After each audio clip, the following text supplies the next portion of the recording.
L'importance de diversifier ses réseaux sociaux en 2025, partie 2. Lors de la première partie, j'avais expliqué différents points qui expliquaient pourquoi il était important de diversifier ses réseaux sociaux en 2025.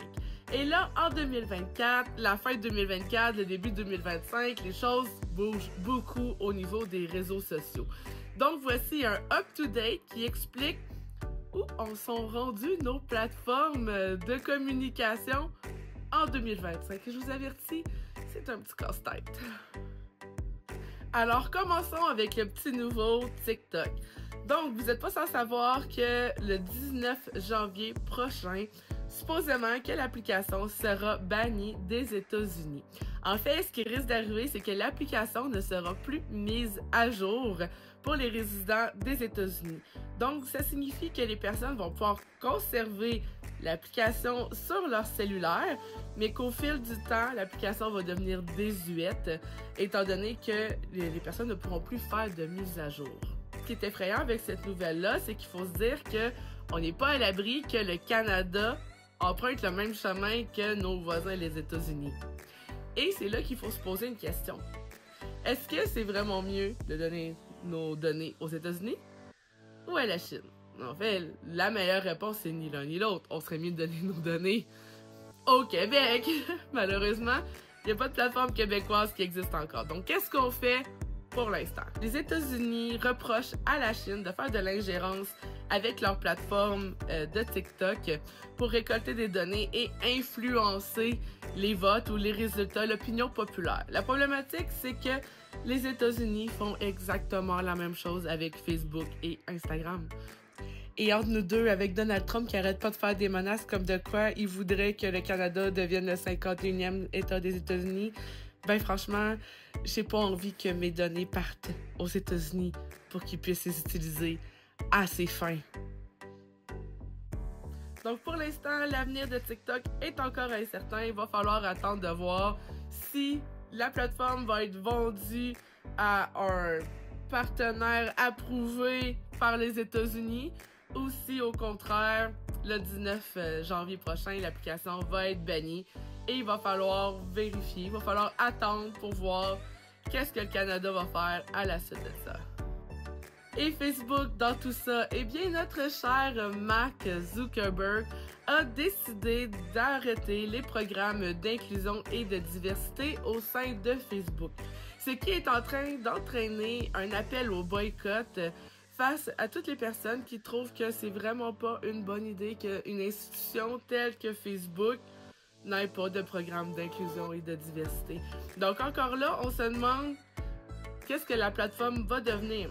Étrangement, depuis que Donald Trump fait pression pour des changements au niveau de la modération sur Facebook, eh bien, on voit de plus en plus de contenu à saveur politique. Étrange, non?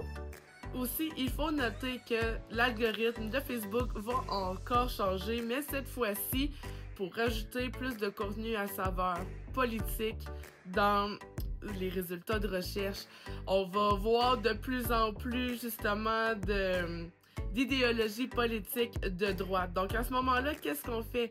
Parce que là, les gauchistes, ils veulent quitter la plateforme, ils ne se sentent plus interpellés par cette plateforme-là.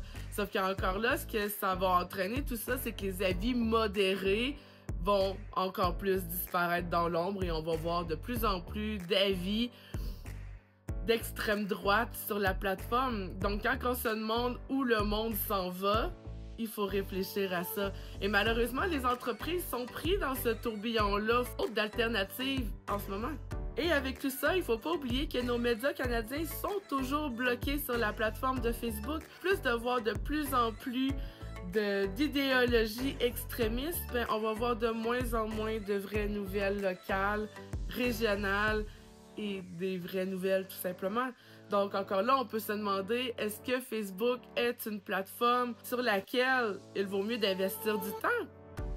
On se pose la question parce que va falloir prendre en considération parce que malheureusement, les entreprises, les personnalités publiques vont avoir de moins en moins de visibilité à cause de tous ces changements-là.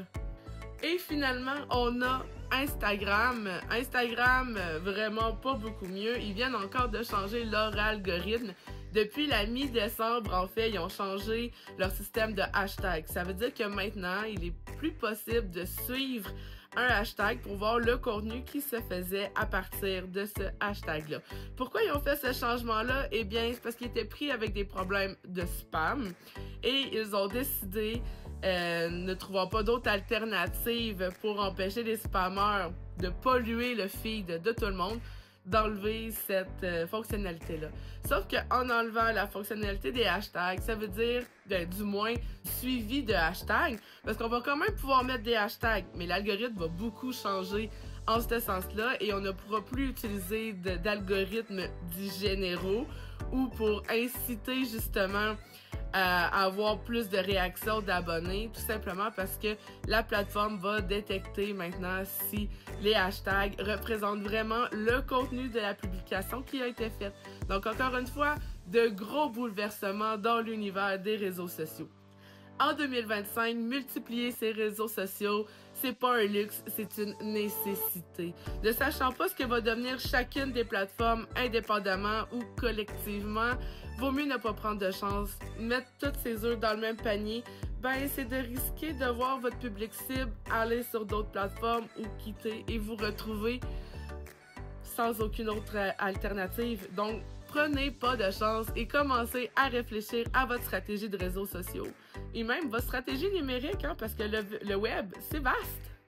J'espère que ma vidéo vous aura été utile ce matin, que ça vous aura aidé à prendre des décisions intelligentes pour vos réseaux sociaux en 2025. N'hésite pas à t'abonner, liker, commenter ou partager pour m'aider à faire voir mon contenu par le plus de monde possible. Tu peux aussi me suivre sur Facebook, Instagram, YouTube, LinkedIn et TikTok, bien évidemment. Parce que oui, je prends par l'exemple.